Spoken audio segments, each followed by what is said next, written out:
হামজা রাদিয়াল্লাহু আনহু যখন ইসলাম তিনি কবুল করেননি, শিকার করে ফিরছিলেন। হামজা রাদিয়াল্লাহু আনহু সিংহ শিকার করতে পারতেন।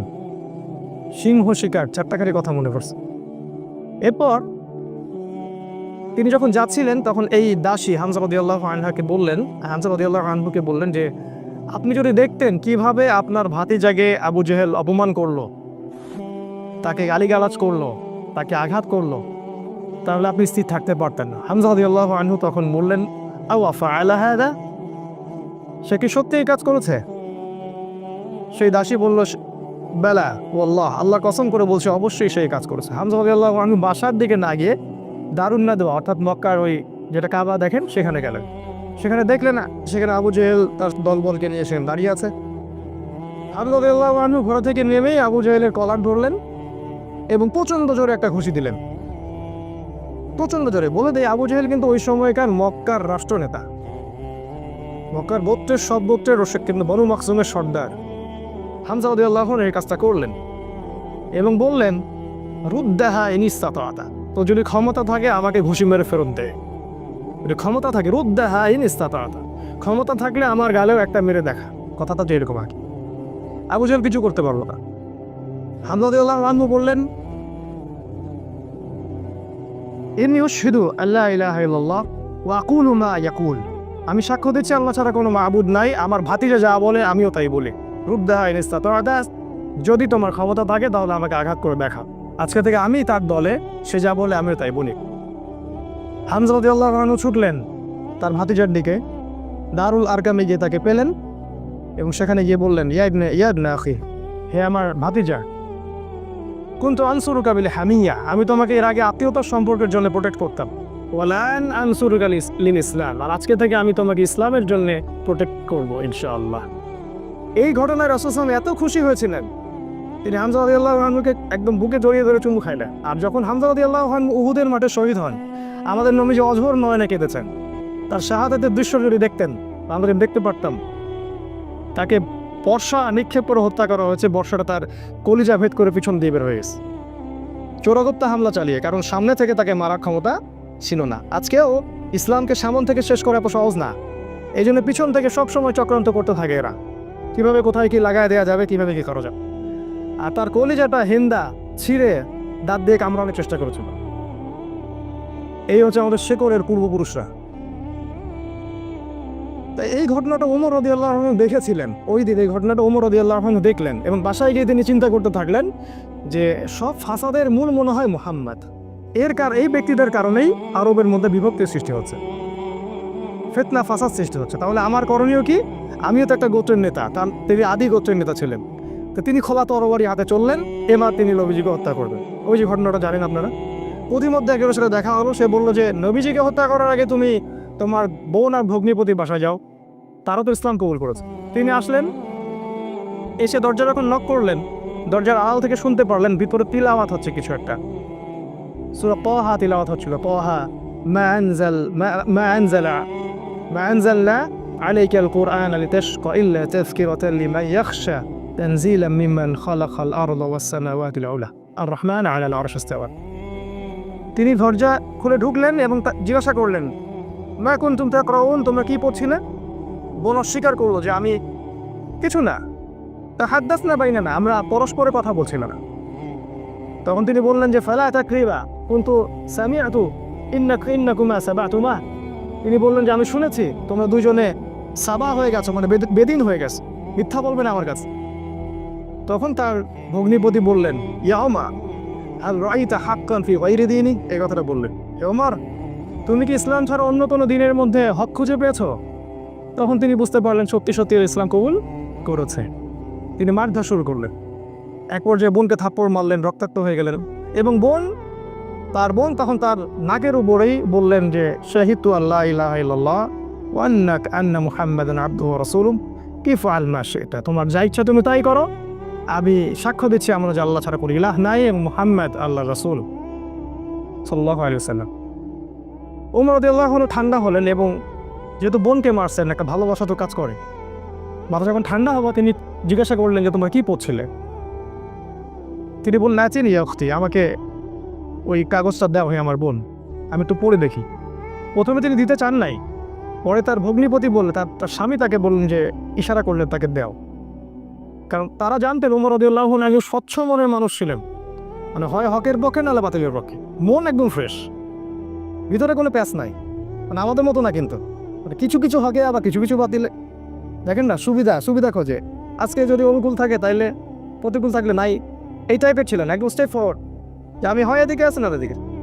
এবার ওমর রাদিয়াল্লাহু আনহু সেই ওই চিরকুটটা পড়া শুরু করলেন, সেখানে সূরা তাহা লেখা ছিল, এবং বলে রাখি ওই সময় আরবে মেবি আমি একটু ভুল হতে পারি, 16 থেকে 17 জন পড়াশোনা করতে পারতেন, 16 থেকে 17 জন লেখাপড়া করতে পারতেন, বাকিরা লেখাপড়া করতে জানতেন না। ইভেন আমাদের নবী সাল্লাল্লাহু আলাইহি ওয়াসাল্লামও লিখতে পড়তে জানতেন না, ওমর রাদিয়াল্লাহু আনহু পড়তে জানতেন। তিনি পড়লেন এবং পড়ে বুঝতে পারলেন, যখন তিনি সূরাটা তেলাওয়াত করতে করতে করতে করতে এই আয়াতে আসলেন, সূরা তাহার দেখবেন প্রায় এই যে 10 থেকে 20-এর মধ্যে আয়াতগুলো, যে তাদেরকে অবকাশ দাও সেই দিন পর্যন্ত, জালেমদেরকে অবকাশ দাও সেই দিন পর্যন্ত যখন আল্লাহ পাক তাদের প্রত্যেককে ধরে ধরে হিসাব নেবেন।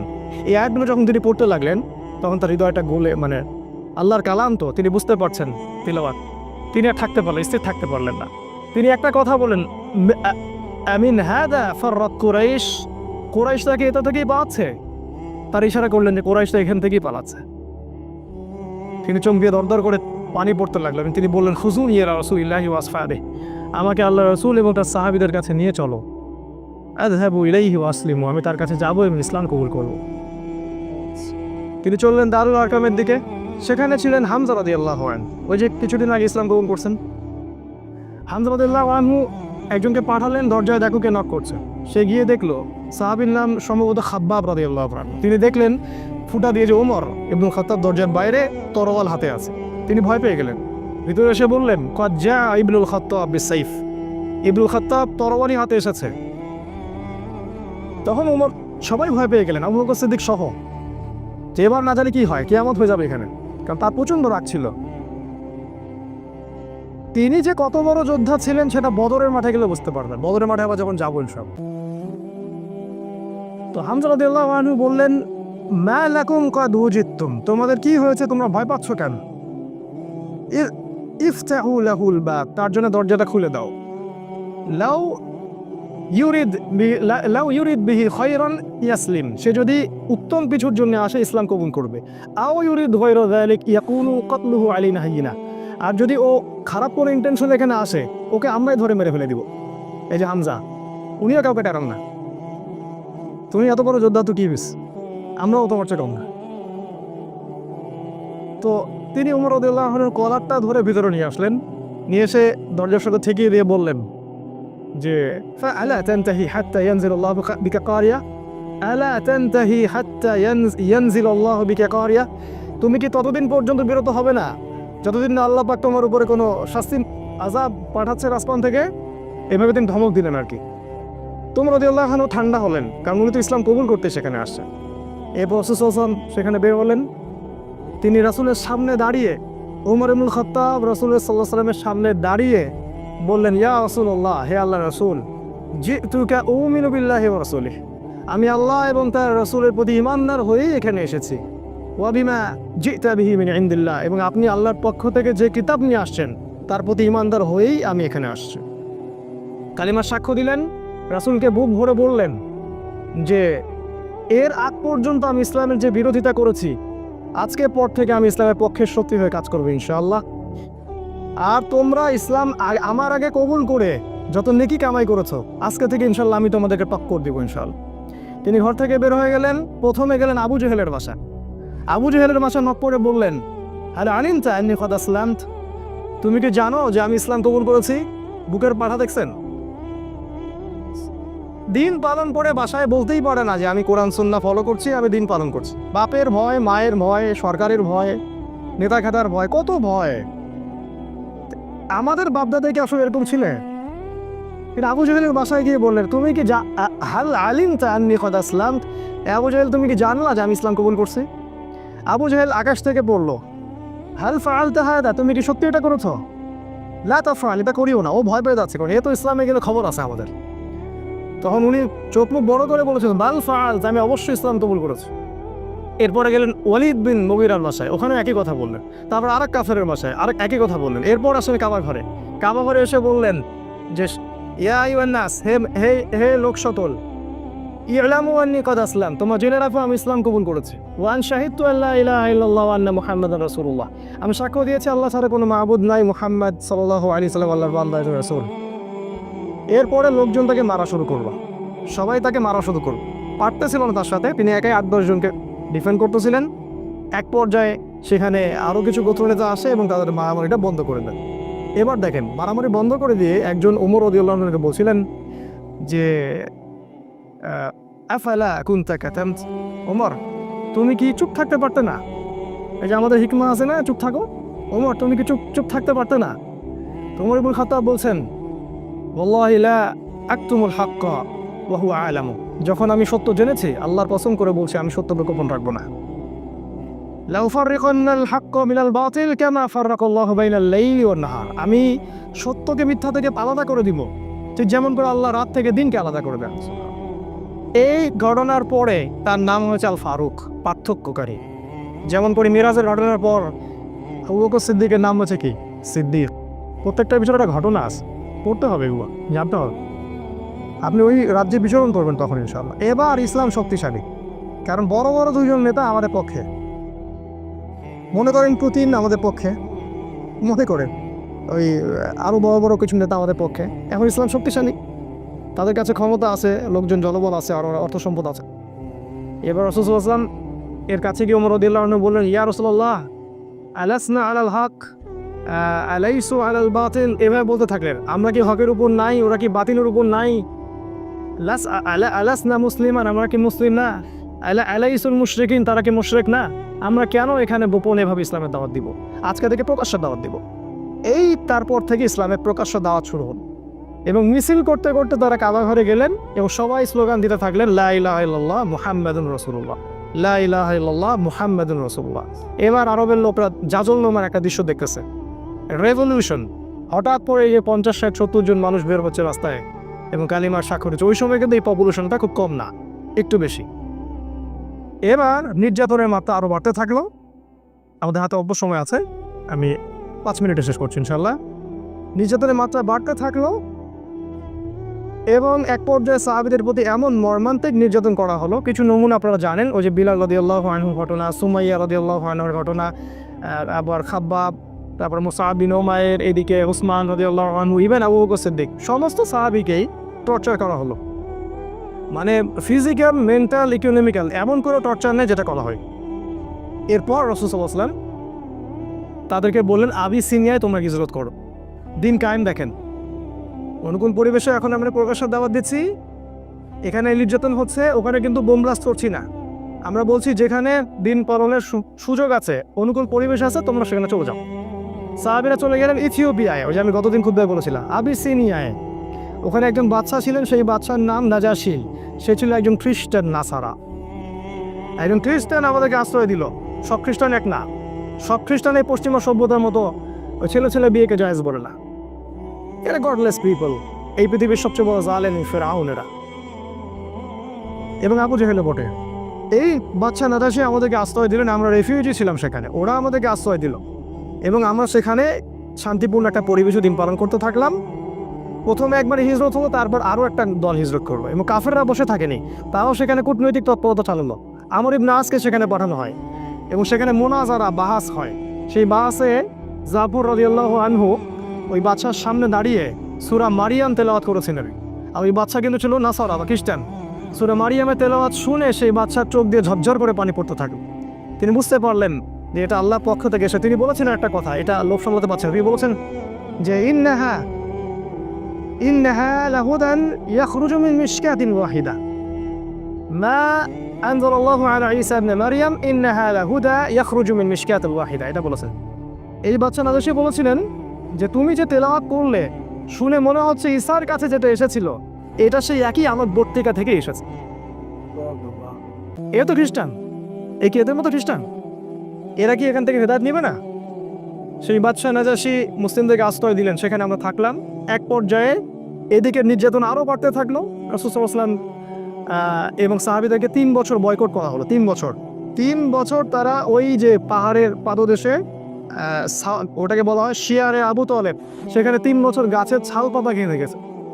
সামান্য ভাই কষ্ট করে একটা সেমিনারে আসতে পারেন না, দিন কায়েমের স্বপ্ন দেখেন, সামান্য 10টা টাকা খরচ করতে পারেন না, মাসে জ্ঞানও দিতে পারতেছেন না, সামান্য একটু সিরা পড়বেন সেটা পড়তে পারেন না, দিনের জন্য সামান্য একটু এফোর্ট দিবেন, জানমাল ব্যয় করবেন, কোন মুখ দিয়ে সাহাবীদের নাম উচ্চারণ করেন? 3 বছর শুধু গাছের ছাল পাতা খেয়ে থেকেছে। ওই সময় অনেক ত্রাণ আসতো, হামজা রাদিয়াল্লাহু আনহু ত্রাণ ফেরত দিতেন, ত্রাণের দরকার নাই, আল্লাহ রিজিক দিবেন। কি ইমান, কি জাজবা!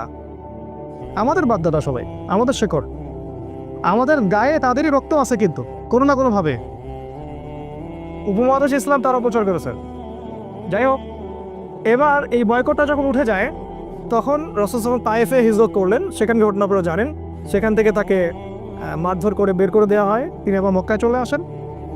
এবার মক্কায় তিনি যখন স্টে করলেন, নবুয়তের 10, 11 আর 12 এই 3টা বছর শেষ করছি আমি। 10, 11, 12 এই 3টা বছরে মদিনা যে ইয়াসরিব থেকে প্রথমে 6 জন, তারপরে 12 জন, তারপরে 73 জন, পরপর 3 বছরে 3টা গ্রুপ আসলো। প্রথমে 6 জন, তার নেতৃত্বে ছিলেন আসাদ বিন জুরারা, তারপরের বছর 12 জন, তারপরের বছর 73 জন, আর 2 জন নারী, মোট 75 জন। এই 75 জন এসে রাসূলের কাছে বায়াত করলেন। বায়াত করে রাসূলকে বললেন যে আপনি মদিনায় হিজরত করেন। এবার রাসূল সাল্লাল্লাহু আলাইহি ওয়াসাল্লাম সাহাবীদেরকে নিয়ে মদিনায় হিজরত করলেন। আর মদিনায় হিজরত করার পরে সেখানে ইসলামিক স্টেট বা খিলাফা স্টেট কায়েম হলো। তারপরে দিন কিভাবে কায়েম হলো সেটা আমরা ইনশাআল্লাহ সালাতের পর শিখবো ইনশাআল্লাহ। জাযাকুম আসসালামু আলাইকুম ওয়া রাহমাতুল্লাহ। বিসমিল্লাহি আউওয়ালাহু ওয়া আখিরাহু, আলহামদুলিল্লাহ। প্রশংসা সেই আল্লাহ পাকের জন্য, যিনি আমাদেরকে মাগরিবের সালাতের পর আবারও বসার তৌফিক দান করেছেন। সবাই বলি আলহামদুলিল্লাহ। হৃদয়ের অন্তঃস্থল থেকে দরুদ পাঠ করি আমাদের প্রিয় নবী মুহাম্মদ রাসূলুল্লাহ সাল্লাল্লাহু আলাইহি ওয়াসাল্লামের প্রতি। আল্লাহুম্মা সাল্লি আলা মুহাম্মদ, আল্লাহুম্মা বারিক আলা মুহাম্মদ। মাগরিবের সালাতের আগ পর্যন্ত আমরা যতটুকু আলোচনা করেছিলাম মদিনায় হিজরত পর্যন্ত। হিজরতের যে মূল ঘটনাটা, সেই ঘটনাটা হচ্ছে যে ইয়াসরিব বা মদিনা থেকে প্রথমে 6 জন যুবক মক্কায় আসেন হজের মৌসুমে। হজ কিন্তু তখনও ছিল, মানে এই হজ সিস্টেম না, বিকৃত হজের সিস্টেম। কারণ তারা দাবি করতো যে আমরা ইব্রাহিম আলাইহিস সালামের রিলিজিয়ন ফলো করি। মক্কার কুরাইশরা এটা দাবি করতো আমরা ইব্রাহিমই দিন ফলো করি, এই জন্য তারা হজও কিন্তু করতো। এখনও দেখবেন, এখনও যারা মুশরিক আকীদা লালন করে তারাও কিন্তু বছর বছর হজ উমরা ঠিকই করে, এটা নতুন কিছু না। তো এই হজের মৌসুমে ইয়াসরিব থেকে প্রথমে 6 জন যুবক এই মক্কায় আসে হজ করতে, যারা আগে শুনেছিল যে শেষ জামানায় একজন নবী আসবেন। এই যে শেষ জামানা সম্পর্কে সচেতনতা, এটা নতুন কিছু না, এটা সবাই করেছে আগে যুগে যুগে। ইহুদিরা খুঁজে খুঁজে বেড়াতো যে কবে নবী বের হবে, আমরা কবে তার কাছে বায়াত নেব। যখন দেখলো নবী ইসমাইল আলাইহিস সালাম বংশ থেকে আসছে, তখন তারা আর সেখান থেকে বায়াত নিল না, উদ্ধত অহংকার করলো। অথচ আমরা কিন্তু ওদের কাবা বাইতুল মাকদাসকে কেন্দ্র করে দীর্ঘদিন নামাজ পড়েছি, এটা বোঝানোর জন্য যে একই সোর্স থেকে সব নবী এসেছেন। যাই হোক, এই 6 জন যুবকের নেতৃত্ব দিয়েছিলেন আসাদ বিন জুরারা রাদিয়াল্লাহু আনহু, একটি সাহাবী। তিনি রাসূল সাল্লাল্লাহু আলাইহি ওয়াসাল্লামের সাথে দেখা করলেন 6 জন সাহাবীকে সাথে নিয়ে। আমাদের নবীজি সাল্লাল্লাহু আলাইহি ওয়াসাল্লাম কোরআন পাঠ করে শোনালেন, তাদেরকে ইসলামের দাওয়াত দিলেন এবং এই 6 জন ইসলাম কবুল করলেন আলহামদুলিল্লাহ। এই প্রথম মদিনা থেকে কেউ এসে ইসলাম কবুল করলো। এর আগ পর্যন্ত দেখলেন দীর্ঘ 10 বছর কত চড়াই উতরাই আমাদেরকে পার হতে হলো। এদিকে কাফেরদের নির্যাতন কিন্তু ব্যাপক হচ্ছিল। বয়কট করেছে 3 বছর, তার পরের বছর খাদিজা রাদিয়াল্লাহু আনহা মারা যান, একই বছর চাচা আবু তালেবও মারা যান, মাত্র 3 দিনের ব্যবধানে সম্ভবত। এবং এতে করে নির্যাতন আরও বেড়ে যায়, ওখানে থাকা আমাদের জন্য কষ্টকর হয়ে যায়। তখন নবীজি চাচ্ছিলেন হিজরত করার জন্যই, আল্লাহ পাকের আদেশের অপেক্ষা করছিলেন। এই জন্য প্রথমে তিনি আবিসিনিয়ায় পাঠিয়েছেন সাহাবীদেরকে, তারপর নিজে গিয়েছেন তায়েফে। আপনারা জানেন তায়েফ থেকে তাকে রক্তাক্ত হয়ে ফিরে আসতে হয়। তায়েফবাসী ইসলাম কবুল করেনি। সেখানে 3 জন ভাই ছিল, আব্দে ইয়ালাইল, আব্দে মাসউদ আর হাবিব বিন আমর। এরা নবীজিকে পাথর নিক্ষেপ করে মাথা ফাটিয়ে দিয়েছিল, ছোট ছোট ছেলেপেলেদেরকে লেলিয়ে দিয়েছিল, যারা নবীজিকে রক্তাক্ত করেছিল। আমাদের নবীজি তাদের জন্য বদদোয়া করেননি, বরং দোয়া করেছিলেন যে আমি আশা করি আল্লাহ পাক এর পরবর্তী জেনারেশন থেকে এমন কাউকে বের করবেন যারা আল্লাহর একত্ববাদে বিশ্বাস করবে। একটা তথ্য দিয়ে রেখে আপনাদেরকে, আবু হুরায়রা রাদিয়াল্লাহু আনহু কিন্তু ওই তায়েফবাসীরই সন্তান। যদি নবীজি ওই দিন বদদোয়া করতেন, তাহলে আমরা আজকে আবু হুরায়রা রাদিয়াল্লাহু আনহুকে পেতাম না। তার কাছে কিন্তু আসমান, এই যে আপনার পাহাড় পর্বতে ফেরেশতাকে পাঠানো হয়েছিল। পাহাড় পর্বতে ফেরেশতা থাকে, এই কথা আমাদের গডলেস ওয়ার্ল্ড বিশ্বাস করবে না, এডুকেশন সিস্টেম সেকুলার কনসেপ্ট আর বিশ্বাস করবে না। তো আমরা ওদেরকে বলি তোমরা গেট লস, তোমরা কিন্তু হবে। পাহাড় পর্বতে ফেরেশতা যখন এসেছিলেন বলেছিলেন আল্লাহ পাক আপনার সাথে তায়েফবাসী যা করেছে আল্লাহ পাক দেখেছে, আপনি যদি চান 2 পাহাড়কে পিষে একদম তায়েফকে শেষ করে দিব। নবীজি বললেন আমি চাই, আল্লাহ পাক ওদেরকে হেদায়েত দান করুন। তো যাই হোক, এরপরে নবীজি হিজরতে অপেক্ষা করছিলেন, এই সময় ঘটনাটা ঘটে। 6 জন ইয়াসরিবের যুবক আসেন, তারা ইসলাম কবুল করেন। তারপর তাদেরকে আবার নবীজি পাঠিয়ে দেন, মদিনায় পাঠিয়ে দেন, বলেন তোমরা ওখানে দাওয়াতি কাজ করতে থাকো। পরের বছর মানে নবুয়তের এটা ছিল 10ম 11তম বর্ষে তারা আরও 6 জনকে সাথে নিয়ে আসে। দেখেন দিন কায়েম কেমন করে হচ্ছে। প্রথমে গোপন দাওয়াত, তারপরে প্রকাশ্য দাওয়াত, তারপরে একদম যখন আমাদের জনবল বেশি হয়ে গেল, মানে বড় বড় নেতা খেতা মানুষ টাইপের সবাই আমাদের দলে চলে আসলো, তখন আমরা আরও মানে কি বলবো ফ্রিকোয়েন্সির সাথে দাওয়াত দিয়ে শুরু করলাম। এবং যত ফ্রিকোয়েন্ট দাওয়াত হবে তত নির্যাতন বেশি হবে। এটাই সুন্নাহ। এটা হতে থাকলো। এক পর্যায়ে হিজরত করলাম, বয়কট করলো, সোশ্যাল বয়কট, অর্থনৈতিক বয়কট, সব কিছু করলো। তারপরে আমরা হিজরতের জন্য অপেক্ষা করছিলাম। এই 12 জন, এই পরের বছর আরও 6 জন, 6+6 মোট 12 জনকে তারা নিয়ে আসলেন। এই 12 জনের সাথে নবী সাল্লাল্লাহু আলাইহি ওয়াসাল্লাম একজন সাহাবীকে মদিনায় পাঠালেন। বিখ্যাত সে সাহাবী, তার নাম হচ্ছে মুসআব বিন উমাইর রাদিয়াল্লাহু তাআলা আনহু। তিনি প্রচণ্ড রকম ধনীর দুলাল ছিলেন, ইসলামের জন্য সব ছেড়ে দিয়েছিলেন। যখন উহুদের মাঠে তাকে শহীদ করা হয় তখন তাকে কবর দেওয়ার মতো একটা জামা পর্যন্ত পাওয়া যায়নি, তাকে ঘাস দিয়ে ঢেকে কবর দেওয়া হয়েছে। আমরা যারা দায়ী তারা কি মুসআব বিন উমাইর? বাংলাদেশে লক্ষ লক্ষ এই যে সিজনে বক্তব্য হবে, এরা কি সবাই মুসআব বিন উমাইর? আলাদা জিনিস। এই দায়ী ইসলামের ইতিহাসের প্রথম দায়ী। কুইজ আসবে আপনাদের অনেক সময়, জিজ্ঞাসা করে অনেকে দেখবেন ইসলামের ইতিহাসের প্রথম দায়ীকে, এই মুসআব বিন উমাইর রাদিয়াল্লাহু আনহু। তাকে নবীজি পাঠালেন এই 12 জনের সাথে মদিনায়। এবার তিনি গিয়ে মদিনার ঘরে ঘরে দাওয়াত দিতে থাকলেন। আর মদিনায় ছিল আউস এবং খাজরাজ, দুটা গোত্র আপনারা জানেন। মদিনায় ছিল আউস এবং খাজরাজ, এর পাশাপাশি কিছু ইহুদি ছিল, বনু নাজির, বনু কোরাইজা, আর কি একটা কি জানি বনু কাইনুকা, মাশাআল্লাহ জাযাকাল্লাহ। এই 3টা গোত্র ছিল ওই মদিনায়। আর কিছু কিছু মুশরিকও ছিল। এই মুশরিকরা পরে মুনাফিক হয়ে যায় আর কি, আব্দুল্লাহ বিন উবাইয়ের অনুসারী। তো তিনি ঘরে ঘরে দাওয়াত দিতে থাকলেন এবং মাশাআল্লাহ আল্লাহ পাক দাওয়াত কবুল করলেন। এবং আস্তে আস্তে আস্তে আস্তে প্রায় 70-75 জন মানুষ ইসলাম কবুল করলেন মাশাআল্লাহ। প্রত্যেকেই এই মুসআব বিন উমাইর রাদিয়াল্লাহু আনহুর মাধ্যমে ইসলামের হেদায়েতটা পেলেন। চিন্তা করেন তাকে আল্লাহ পাক কিয়ামতের মাঠে কি নেকিটা দিবেন ইনশাআল্লাহ। এবার ওখানে হিজরত করার পটভূমি রচিত হলো। মানে এমন কোনো জায়গায় যাওয়া যাবে না দিনের ব্যাপারটা নিয়ে হিজরত করে যেখানে আমাদের লোকাল সাপোর্ট নাই। প্রতিটা জায়গায় আপনি একটা দলিল পাবেন। একটু ঠান্ডা মাথায় চিন্তা করেন, দেখেন নবী কীভাবে দিন কায়েম করেছেন। ওখানে লোকাল সাপোর্ট পেলাম, আউস এবং খাজরাজ তারা ইসলাম কবুল করলো। এবার নবুয়তের 13তম বর্ষে এই 73 জন পুরুষ আর 2 জন নারী। যদি জিজ্ঞাসা করি ভাইয়া 2 জন নারীর একজনের নাম বলো, হয়তো বলতে পারবেন না। জানা উচিত ছিল। ক্যাটরিনা কাইফকে তো সবাই চেনে, তাই না? সাকিবের স্ত্রীর নাম জানে, নুসাইবা, একজনের নাম হচ্ছে নুসাইবা রাদিয়াল্লাহু আনহা, তিনিও উহুদের মাঠে যুদ্ধ করেছেন বীর বিক্রমে। আরেকজনের নাম আসমা, তিনিও মাশাআল্লাহ একজন বলিষ্ঠ সাহাবী ছিলেন। ইনি আবু বকর সিদ্দিকের মেয়ে না, আরেকজন। তো এই 2 জন নারী আর 73 জন পুরুষ রাসূলের কাছে আসলেন নবুয়তের 13তম বর্ষে। এবার এই বায়াত হচ্ছে। বায়াত তো বোঝেন, আমাদের এই মানে দল সংগঠন বা পীর মুরিদের বায়াত না, এটা বায়াত 2টা ক্ষেত্রে হয়, এক নবীর হাতে অথবা ইসলামী রাষ্ট্রপ্রধানের হাতে। এই 2টা সেক্টরে বায়াত হচ্ছে ইসলাম, অন্য কোনো সেক্টরে বায়াত হয়নি। At the same time Abu Bakr Siddique বায়াত নিচ্ছেন, অন্য সাহাবীরাও বায়াত নিচ্ছেন, এমন কোনো ঘটনা নাই। ইসলামী স্টেটের খলিফা যিনি হবেন তার হাতে আপনি বায়াত নেবেন, জনগণ মৌখিক স্বীকৃতি দিবে। আর নবীর হাতে সবাই হাতে হাত রেখে বায়াত নিতেন, মহিলারা বাদ দিয়ে। বায়াত কিসের উপর হলো? 6টা বিষয়ের উপরে। বিষয়গুলো একটু বলি। 1 নাম্বার, তারা আল্লাহ নবীর হাতে বায়াত করলেন হাতে হাত রেখে যে আমরা আপনার কথা শুনবো এবং মানব।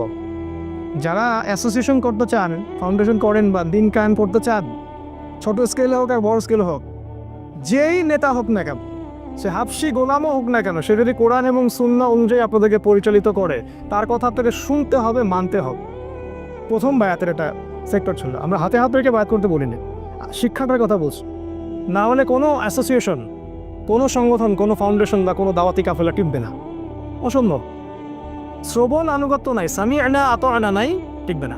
2 নাম্বার, তারা বায়াত করেছিলেন যে আমরা সুখে অথবা দুঃখে, সচ্ছল অসচ্ছল উভয় অবস্থায় আল্লাহর পথে দান করব, ব্যয় করব।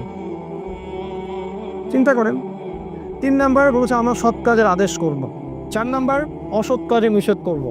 5 নাম্বার সত্য প্রচারে নিন্দুকের নিন্দার পরোয়া করব না। চিন্তা করতে পারে না কি বিষয়ে বায়াত হচ্ছে। সত্য প্রচারে কারো নিন্দার পরোয়া আমরা করব না। 6 আমরা আপনাকে হে নবী এমনভাবে প্রোটেক্ট করব, মানে হেফাজত করব মদিনায় ইনশাআল্লাহ, যেভাবে আমরা আমাদের স্ত্রী সন্তানদেরকে হেফাজত করি। এই 6টা বিষয়ের উপর তারা হাতে হাত রেখে বায়াত করলেন এবং তারা জিজ্ঞাসা করলেন যে ইয়া রাসূলুল্লাহ এগুলো করলে আমরা কি পাবো? রাসূল সাল্লাল্লাহু আলাইহি ওয়াসাল্লাম বলেন আল জান্নাহ, তোমরা জান্নাত পাবে। এবার নাযিল হলো সূরা তাওবার 111 নম্বর আয়াত, ওই যে নিশ্চয়ই আল্লাহ মুমিনদের জান মাল ক্রয় করেছেন এই জান্নাতের বিনিময়ে। এই হলো আয়াতের পটভূমি। ইন্নাল্লাহা আশতারা মিনাল মুমিনিনা আনফুসাহুম ওয়া আমওয়ালাহুম বিআন্না লাহুমুল জান্নাহ। যখন আপনি এই বিষয়গুলো জানবেন তখন পড়ে নাজিস পড়ে মজা পাবেন কখন কোনটা কোন জায়গায় আসছে। এবার নবীজি হিজরত করলেন একা না, তিনি সবার শেষে গেলেন। প্রথমে সাহাবীদেরকে পাঠিয়ে দিলেন। নেতা যে হবে সে আগে বিপদ ফেস করবে, তার অনুসারীদেরকে সে আগে সিকিউর জায়গায় নিয়ে যাবে, তারপর সে যাবে। এক নেতাকে হতে হবে আত্মত্যাগী। আগে কর্মীদের স্বার্থ দেখতে হবে, তাদের মেন্টালিটি বুঝতে হবে, কার মানসিকতা কি, কার মধ্যে কি পোটেনশিয়াল আছে। তিনি যাকে তাকে দাওয়াত দিতে পাঠান নাই, মুসআব বিন উমাইরকেই পাঠিয়েছেন, কারণ তিনি জানতেন যে তার মধ্যে এই যোগ্যতাটা আছে। তারপর তিনি হিজরত করলেন। আপনারা জানেন ওই হেরা গুহায় কি হলো, দারে সাওরে কি হলো। এদিকে 100 উটের ঘোষণা হলো, ধরে আনতে পারলে 100 উট দেওয়া হবে। আল্লাহ পাক তাকে নিরাপদে পৌঁছে দিলেন মদিনায়। এইবার মদিনায় গিয়ে ইসলামিক স্টেট কায়েম হলো। কিভাবে? আওস এবং খাজরাজের সাহাবীরা আনুগত্য করলেন এবং রাসূল সাল্লাল্লাহু আলাইহি ওয়াসাল্লামকে ইসলামিক স্টেটের প্রেসিডেন্ট বানিয়ে দিলেন। আল্লাহ পাক এই ওয়াদাটা করেছিলেন সূরা নূরের 55 নম্বর আয়াতটা পড়ে দেখবেন। আল্লাহ পাক আগেই বলেছিলেন যে ওয়া'আদাল্লাহুল্লাযীনা আমানু ওয়া আমিলুস সলিহাতি লা ইস্তাখলিফান্নাকুম ফিল আরদ কামা ইস্তাখলাফাল্লাযীনা মিন ক্বাবলিকুম। আয়াতটা শুনেন। আল্লাহ পাক বলছেন নিশ্চয়ই আল্লাহ ওয়াদা করেছেন যারা ঈমানদার এবং যারা সৎ আমল করে যে আল্লাহ পাক তাদেরকে অবশ্যই খেলাফত দান করবেন। সূরা নূরে আছে 55 নম্বর আয়াত। খেলাফত পাওয়ার শর্ত এটা, আপনাকে ঈমানদার হতে প্রকৃত আমল সালেহ করতে হবে। একটা বড় শেষের দিকে আরো 2টা শর্ত আছে। 1, আল্লাহর সাথে শিরিক করা যাবে না। আর 2 নম্বর, আল্লাহ যখন ক্ষমতা দিবে তখন ইনসাফ ছাড়া অন্য কোনো দুর্নীতি করা যাবে না, তাহলে শক্তি নষ্ট হয়ে যাবে, খেলাফত চলে যাবে, যেটা হয়েছে এখন আমাদের। খেলাফা কায়েম হয়ে গেল এবং ওখানে ইহুদিদের সাথে একটা চুক্তি হলো। আওস খাজরাজ ইহুদি সবার সাথে একটা চুক্তি হলো, কারণ ওরা ইসলামিক স্টেটের মধ্যে চলে আস না, ওরা পছন্দ করেনি নবীকে, তারপরেও তাদেরকে সেখানে থাকতে তারা বাধ্য হলো। এবং মুশরিক যারা ছিল ওখানকার, তারা মুনাফিক হয়ে আব্দুল্লাহ বিন উবাইয়ের নেতৃত্বে ইসলামের শত্রুতা করতে থাকলো। তারা বাহ্যিকভাবে ইসলাম কবুল করলো ঠিকই, কিন্তু অভ্যন্তরীণ দিক থেকে তারা ইসলামকে পছন্দ করেনি। আর আমাদের নবী এই সনদটার নাম দিয়েছিলেন মদিনা সনদ। আজকে যদি প্রতিটা মুসলিম দেশ, অ্যাটলিস্ট মুসলিম দেশ মদিনা সনদ অনুযায়ী চলতো, তাহলে আমাদের সমাজের অবস্থা আজকে এমন হতো না। মুখে খালি বলি আমরা মদিনা সনদ, কোনো মদিনা সনদের এগুলো বাস্তবায়ন না, সবই বোগাস, আইওয়াশ, খালি মানুষকে ধোকা দেওয়া। এরপর কি হলো? এরপরে আমরা কিন্তু দেখেন স্টেট পেলাম। দেখেন ইসলামিক আইন বাস্তবায়ন তখন হলো যখন আমরা স্টেট পেলাম। তারপরে মক্কায় কোনো ইসলামিক আইন বাস্তবায়ন করলেন না নবীজি। মক্কায় যখন সাহাবীদেরকে নির্যাতন করা হচ্ছিল, সাহাবীরা বলছিলেন আমাদেরকে যুদ্ধের অনুমতি দেন ইয়া রাসূলুল্লাহ, আমরা আল্লাহর পথে যুদ্ধ করবো এই মুশরিকদের বিরুদ্ধে। আমাদের নবীজি কিন্তু বলছেন সবর করো, ইসবির ইয়া আলা ইয়াসির ইন্নামা ওয়াইদাকুমুল জান্নাহ, তোমরা ধৈর্য ধরো, তোমাদের জন্য জান্নাত আছে। ওই সময় ধৈর্যটাই ছিল আমাদের জিহাদ, কারণ মক্কায় আমাদের এরকম পরিবেশ ছিল না। কখন কি করতে হবে দিন কায়েমের ক্ষেত্রে বুঝতে হবে। মদিনায় গিয়ে আমরা পেলাম ইসলামিক স্টেট, আমাদের সার্বভৌমত্ব, মদিনা চুক্তি হয়ে গেল। এবার আমরা ইকোনমির দিকে ফোকাস করলাম, অর্থনীতি শক্তিশালী করা শুরু করলো, সামরিক প্রশিক্ষণ দেওয়া শুরু করলো, সাহাবীরা অস্ত্রশস্ত্র বানানো শুরু করলেন, একদম কূটনৈতিক তৎপরতা শুরু হলো এবং সারিয়া অভিযান শুরু। আজকে ওই গোত্রে তো কালকে ওই গোত্রে, কারণ আমাদের মিলিটারি পাওয়ার আছে। এখন আমরা ফোর্সফুলি অন্য গোত্রে যাচ্ছি এবং ইহুদিকে ইসলামের দাওয়া দিচ্ছি। কোনো কোনো ক্ষেত্রে ওরা যদি অন্যায় করে আমাদের বিরুদ্ধে, আমরা ওখানে অস্ত্র দিয়ে প্রতিবাদ করছি। এক পর্যায়ে মুশরিকরা মক্কার, তারা যখন বদর প্রান্তে আসলো, তখন আমরা ওখানে গেলাম। আমরা আক্রমণ করিনি বদরে। তোমরা যারা ইসলামকে জঙ্গিবাদের আর এই যে সন্ত্রাসের ধর্ম বানিয়েছো মিডিয়ার মাধ্যমে, তোমাদের মতো ছোট লোক এই পৃথিবীতে কারণ নাই, এদের মতো বড় মিথ্যাবাদী এই পৃথিবীতে কারণ কেউ নাই। বদরে ওরা আক্রমণ করেছিল, আমরা ডিফেন্ড করেছি প্রথম, এবং ওদের সৈন্য সংখ্যা ছিল 1000, আমাদের মাত্র 300 জন। ওদের 70টা উট, এতগুলা ঘোড়া, আমাদের মাত্র 2টা ঘোড়া। অসম যুদ্ধ, কোনো ক্যালকুলেশনই মিলবে না যুদ্ধ। তারপর আল্লাহ পাক ওই যুদ্ধে আমাদেরকে বিজয় দান করলেন। যুদ্ধের ঘটনা অনেক ডিটেলস আজকে বলার সময় নাই, এতটুকু বলছি ওই যুদ্ধে আল্লাহ পাক ফেরেশতাদেরকে দিয়ে আমাদেরকে সহযোগিতা করেছে। যদি আজও সেই ঈমান, সেই আমল, সেই তাকওয়া থাকে, সেই ইসলাম থাকে, আজকে আল্লাহ পাক ফেরেশতাকে নামায় আমাদেরকে হেল্প করতে পারেন ইনশাআল্লাহ। এবং সেটা হচ্ছে পৃথিবীতে দেখবেন বিভিন্ন জায়গায় অনেক মুসলিম ভাই যারা দীর্ঘদিন ধরে এই কুফফার, এই ফাসেকা জালেমদের বিরুদ্ধে দাঁড়িয়ে আছে, আপনি দেখবেন তাদের হাতে এমন কোনো অস্ত্রশস্ত্র নাই, কিন্তু তারপরেও বড় বড় কড়া শক্তিরা ওদের সামনে মাথা নত করতে বাধ্য হচ্ছে। দেখছি না আমরা একটা ভিডিওর মাধ্যমে। এখন আল্লাহ পাক সাহায্য করেন। আল্লাহ পাক সূরা সূরা আনফালের মধ্যে বলেছেন যে আল্লাহ পাক প্রায় 5,000 3,000 ফেরেশতা আল্লাহ পাক পাঠিয়ে দিয়েছিলেন সেদিন মুসলিমদের সহযোগিতা করার জন্য। আল্লাহ পাক চাইলে আরও 1,000 পাঠাতে পারতেন। আল্লাহ বলেছেন এই কথাগুলো। বদরে জিতলাম আমরা, এবং শোচনীয় পরাজয় ওদের। 70টা বড় বড় নেতাকে শেষ করে দেওয়া হোক, একটাকেও বাকি রাখা হয়নি। আর বলে দেই, এই মক্কায় কিন্তু নবীজি এদের নাম ধরে ধরে বদদোয়া করেছিলেন। আপনারা হয়তো জানেন, মক্কায় নবীজি এদের নাম ধরে ধরে বদদোয়া করেছিলেন, আল্লাহ একে দেখে নিও, একে দেখে নিও, একে দেখে নিও। তাই আজকে যারা ইসলামের বিরুদ্ধে শত্রুতা করছেন বা আলেম ওলামাদেরকে ঢুকাচ্ছেন ভিতরে, তাদের বদদোয়া খুব খারাপ জিনিস। এই বদদোয়া থেকে বেঁচে থাকবেন। আপনার মসনদ বুড়া করে হয়ে যাবে বদদোয়া। আপনাদের মসনদ অহংকারে, এই যে জুলুমের ভিত্তিতে গড়া এই সাম্রাজ্য একটা বদদোয়া চুরমার হয়ে ইনশাআল্লাহ। আলেম ওলামাকে এইভাবে কষ্ট দিবেন না। আজকে এগুলো বলার কেউ নাই, বলতে হচ্ছে আমাদেরকে। নবী সাল্লাল্লাহু আলাইহি ওয়াসাল্লাম নাম ধরে ধরে দোয়া করেছে, সবগুলো লাশ বদরের কূপে পাওয়া গেছে। আপনারা জানেন, ছোট ছোট কচি কাঁচা সাহাবী, বয়স 12, 13, 14, এরা আবু জেহেলের গলা কেটে হত্যা করেছে। আব্দুল্লাহ বিন মাসউদ তার গলাটা নিয়ে এসে রাসূলের সামনে দিয়ে দিয়েছে, এই যে আবু জেহেলের মাথা শেষ, সব বড়াই দম্ভ শেষ, জাহান্নামে চলে গেল। এর পরের বছর তারা উহুদে আসলো প্রতিশোধ নিতে। এবারও আমরা যুদ্ধে জিতছিলাম, গুটিয়ে নিচ্ছে আমি।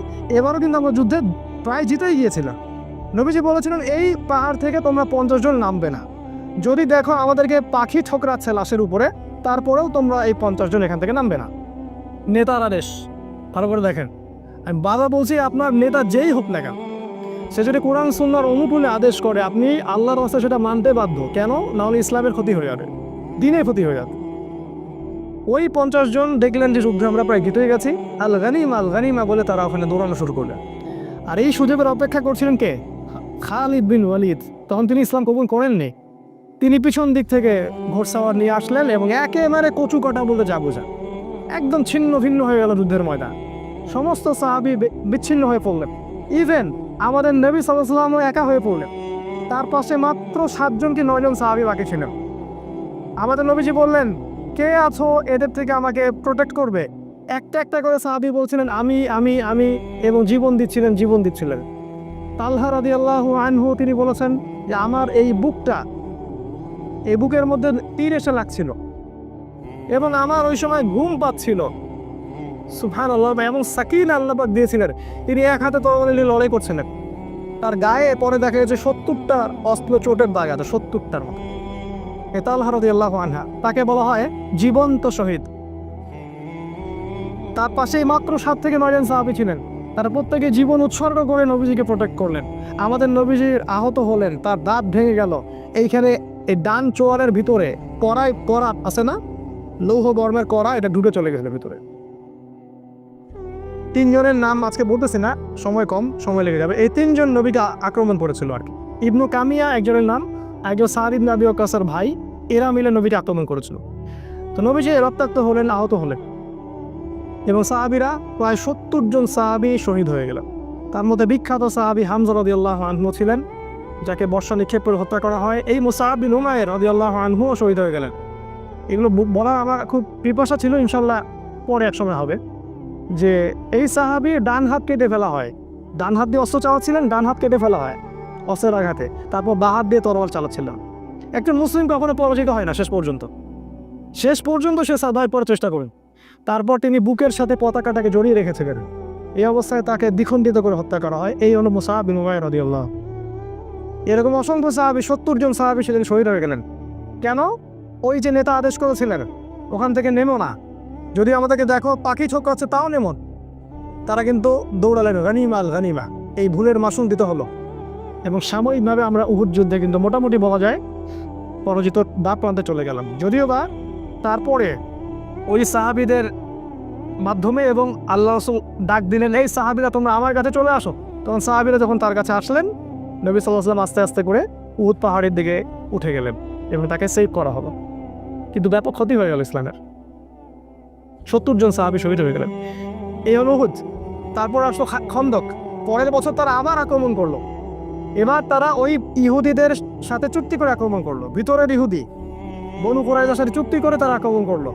ভিতরেও শত্রু, বাইরেও শত্রু। কি করবে?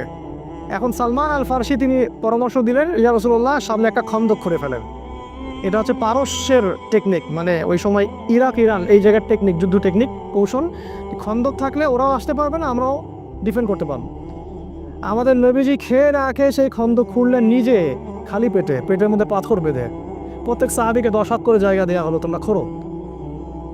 আজকে আমরা যারা দিনের রিপ্রেজেন্টেটিভ আর কি, দিনের জন্য কিছু কিছু কাজ করতে নিজের অপমান মনে হয়, ছোট মনে হয়, তাই না? আমাদের নবীজি নিজে সেখানে খন্দক খুঁড়লেন, এত বড় নেতা হয়েও আজকে আমাদের অপমান ফিল হয় দিনের জন্য কাজ করতে। দিনের কোনো কাজই ছোট না। এবং ওই সময় অনেক মোজেজা দেখা গেল, নবীজির বরকতে খাবার বেড়ে গেল, অনেক ঘটনা ঘটেছে। যাই হোক, ওরা আক্রমণ করলো কিন্তু ওরা কিছু করতে পারলো, কারণ খন্দক ছিল। এই প্ল্যানটা খুব মাস্টার প্ল্যান ছিল। এই টেকনিকটা আরবের কেউ তখন দেখে নাই, প্রথম দেখা। আর সালমান আর ফার্সিকে আল্লাহ রাসূল একজন বুকে জড়িয়ে ধরলেন। তিনি বলেন, সালমান মিন আহলি বাইত, সালমান আজকে থেকে আমার পরিবারের একজন। চিন্তা করছেন, সালমান আমার পরিবারের একজন আজকে থেকে। এই জন্য শিয়ারা তাকে নিয়ে একটু বেশি বাড়াবাড়ি করে। এই জন্য বুঝবেন, এখন বুঝবেন জিনিসগুলো।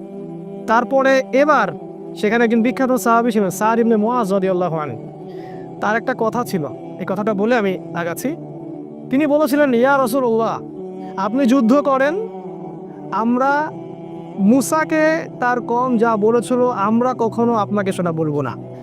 আপনি যদি আমাদেরকে নিয়ে সমুদ্রে ঝাঁপাতে চান, আমরা আপনার সাথে সমুদ্র লাভ দিতে প্রস্তুত আছি। পাবেন এরকম অনুসারী? এখন এরকম মুসলিমদের পাবেন?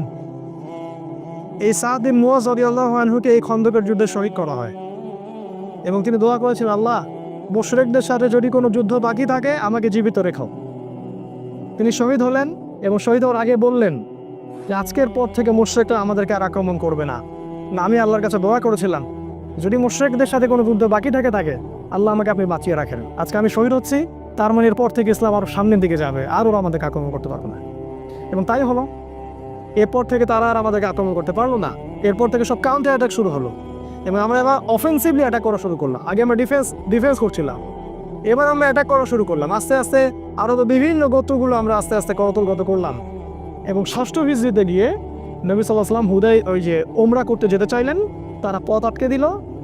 এবং ওখানে খালিদ বিন ওয়ালিদ অন্যান্য সাহাব, ওই সময় তারা মানে কুফার ছিলেন, তারা পথ আটকে দিল। সেখানে চুক্তি হলো, হুদাইবিয়ার চুক্তি, 10 বছর আমরা লড়াই করব না, আমাদের কেউ আপনাদের ওখানে গেলে আপনারা ফিরিয়ে দিবেন, আপনাদের কেউ আসলে আমরা ফিরিয়ে দেবো না, ইত্যাদি। সবগুলোতে নবীজি বললেন, ঠিক আছে, তোমরা যা বলবো তাই। কারণ নবীজি জানতেন কোনো মুসলিম মুরতাদ হয়ে তোমাদের দলে যাবে না, যদি আসে তাহলে তোমাদের থেকে আমাদের এখানে আসবে।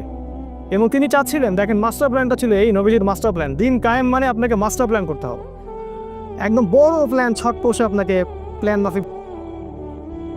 তাহলে নবীজি চাচ্ছিলেন আগে বড় শক্তিটার সাথে আমরা চুক্তিবদ্ধ হই, তারপরে আমি ছোট ছোট সবগুলোকে দেখে নিব।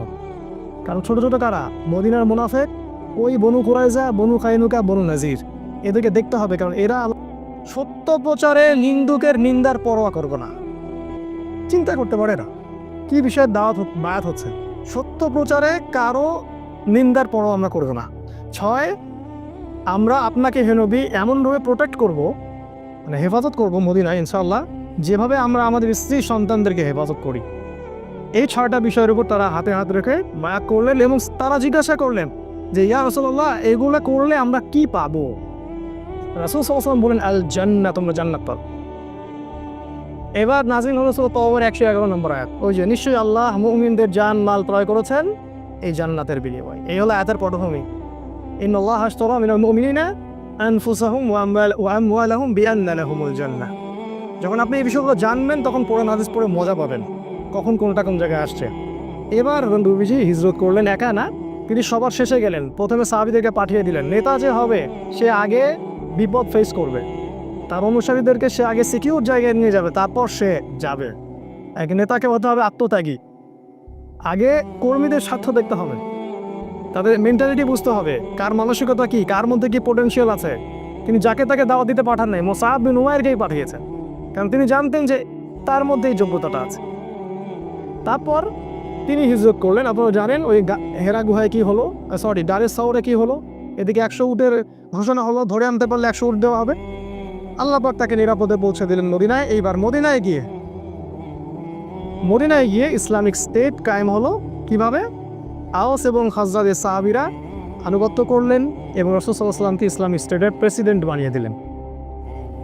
আল্লাহ পাক এই ওয়াদাটা করেছিলেন, সূরা নূরের 55 নম্বর আয়াতটা পড়ে দেখবেন।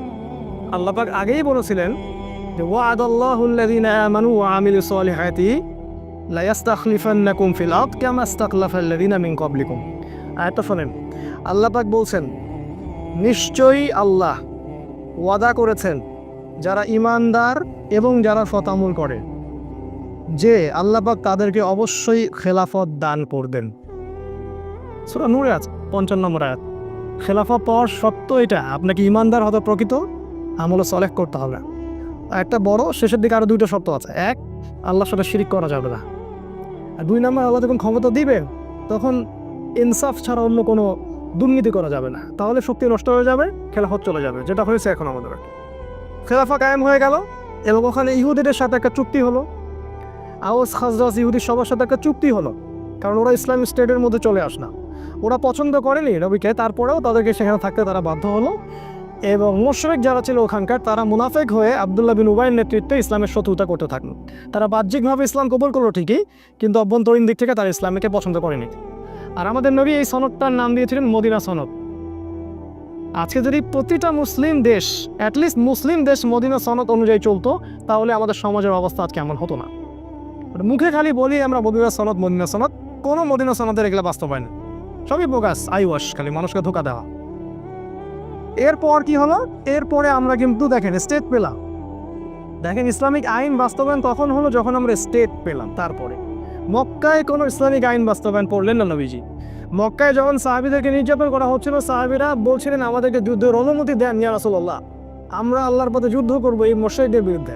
আমাদের নবীজি কিন্তু বলছেন সবর করো, ইসবির ইয়া আলা ইয়াসির ইন্নামা ওয়াইদাকুমুল জান্নাত, তোমরা ধৈর্য ধরো, তোমাদের জন্য জান্নাত আছে। ওই সময় ধৈর্যটাই ছিল আমাদের জিহাদ, কারণ মক্কায় আমাদের এরকম পরিবেশ ছিল না। কখন কি করতে হবে দিন কায়েমের ক্ষেত্রে বুঝতে হবে। মদিনায় গিয়ে আমরা পেলাম ইসলামিক স্টেট, আমাদের সার্বভৌমত্ব, মদিনা চুক্তি হয়ে গেল। এবার আমরা ইকোনমির দিকে ফোকাস করলাম, অর্থনীতি শক্তিশালী করা শুরু করলো, সামরিক প্রশিক্ষণ দেওয়া শুরু করলো, সাহাবীরা অস্ত্রশস্ত্র বানানো শুরু করলেন, একদম কূটনৈতিক তৎপরতা শুরু হলো এবং সারিয়া অভিযান শুরু হলো। আজকে ওই গোত্রে তো কালকে ওই গোত্রে, কারণ আমাদের মিলিটারি পাওয়ার আছে এখন আমরা ফোর্সফুলি অন্য গোত্রে যাচ্ছি এবং ওদেরকে ইসলামের দাওয়া দিচ্ছি। কোনো ক্ষেত্রে ওরা যদি অন্যায় করে আমাদের বিরুদ্ধে, আমরা ওখানে অস্ত্র দিয়ে প্রতিবাদ করছি। এক পর্যায়ে মুশরিকরা মক্কার, তারা যখন বদর প্রান্তে আসলো, তখন আমরা ওখানে গেলাম। আমরা আক্রমণ করিনি বদরে। তোমরা যারা ইসলামকে জঙ্গিবাদের আর এই যে সন্ত্রাসের ধর্ম বানিয়েছো মিডিয়ার মাধ্যমে, তোমাদের মতো ছোট লোক এই পৃথিবীতে কারণ নাই, এদের মতো বড় মিথ্যাবাদী এই পৃথিবীতে কারণ নাই, কেউ নাই। বদরে ওরা আক্রমণ করেছিল, আমরা ডিফেন্ড করেছি প্রথম, এবং ওদের সৈন্যের সংখ্যা ছিল 1000, আমাদের মাত্র 300 জন। ওদের 70টা উট, এতগুলো ঘোড়া, আমাদের মাত্র 2টা ঘোড়া। অসম যুদ্ধ, কোনো ক্যালকুলেশনই মিলবে না যুদ্ধ। তারপর আল্লাহ পাক ওই যুদ্ধে আমাদেরকে বিজয় দান করলেন। যুদ্ধের ঘটনা অনেক ডিটেলস আজকে বলার সময় নাই, এতটুকু বলছি, ওই যুদ্ধে আল্লাহ পাক ফেরেশতাদেরকে দিয়ে আমাদেরকে সহযোগিতা করেছে।